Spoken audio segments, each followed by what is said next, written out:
క్రీస్తునందు ప్రియమైన సహోదరి సహోదరులకు యేసుక్రీస్తు నామములో శుభములు. దేవుని యొక్క మహిమ మీ మీద ప్రకాశించుగాక. ఈరోజు దేవుడు మనకిచ్చిన మాట సామెతల గ్రంథము 3వ అధ్యాయము 18వ వచనం. దాన్ని అవలంబించే వారికి అది జీవవృక్షము, దాన్ని పట్టుకుని వారందరూ ధన్యులు.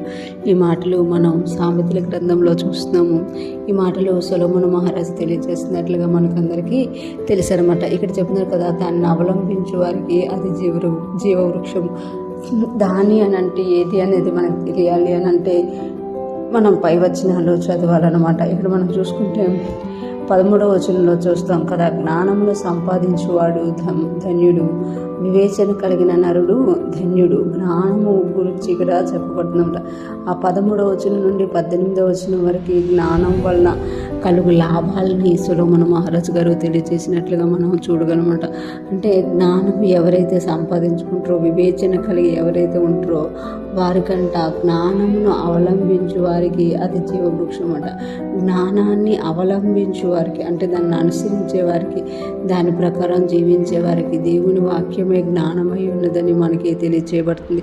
ఇంకొకటి యేసయ్యే జ్ఞానమై ఉన్నారని మనకి తెలియచేయబడుతుంది అన్నమాట. అందుకే యేసయ్య అంటారు కదా, మనకి ప్రవక్తల గ్రంథాలలో నా జనులు జ్ఞానం లేకే నశించిపోతున్నారు. ఎప్పుడైతే మనం దేవుని జ్ఞానాన్ని కలిగి ఉంటామో, దాన్ని అవలంబిస్తామో అది జీవవృక్షం అంట. జీవవృక్షము అని అంటే మనకు అందరికీ తెలుసు అనమాట. జీవము కలగచేసే వృక్షము ఏదేని వనంలో దేవుడు పెట్టారనమాట. ఎప్పుడైతే ఆ జీవవృక్ష ఫలాలు తింటామో అవి ఏం చేస్తాయి అని అంటే మనకి జీవాన్ని కలగచేస్తాయి. ఆదాము ఎప్పుడైతే తప్పు చేశారో, ఒకవేళ అతను ఆ జీవవృక్ష ఫలాలు తిని మరలా నిత్యము జీవిస్తాడేమో అని ఆదామును బయటపెట్టి ఏదేని వనంకి ఖడ్గజ్వాలలో కావలి పెట్టినట్లుగా మనం ఆదికాండంలో చూస్తాం. కానీ మనం ఎప్పుడైతే వాక్యాన్ని, దేవుని యొక్క జ్ఞానాన్ని అవలంబిస్తామో అది మనకి జీవవృక్షంగా మారిపోద్దట. అంటే మనం ఏదేని వనంలో ఉన్న ఆ జీవవృక్షాన్ని పూజించినట్లుగా నిత్యము జీవిస్తామన్నమాట. అంటే మరణం అనేది లేకుండా అయిపోతుంది అనమాట. అంటే జీవవృక్షంగా మారిపోతుంది అనమాట. ఈరోజు దేవుడు తెలియజేస్తున్నారు కదా, జ్ఞానమును అవలంబించే వారికి, వివేచన కలిగిన వారు జీవవృక్షాన్ని కలిగి ఉంటారు. దాన్ని పట్టుకుని వారందరూ ధన్యులు.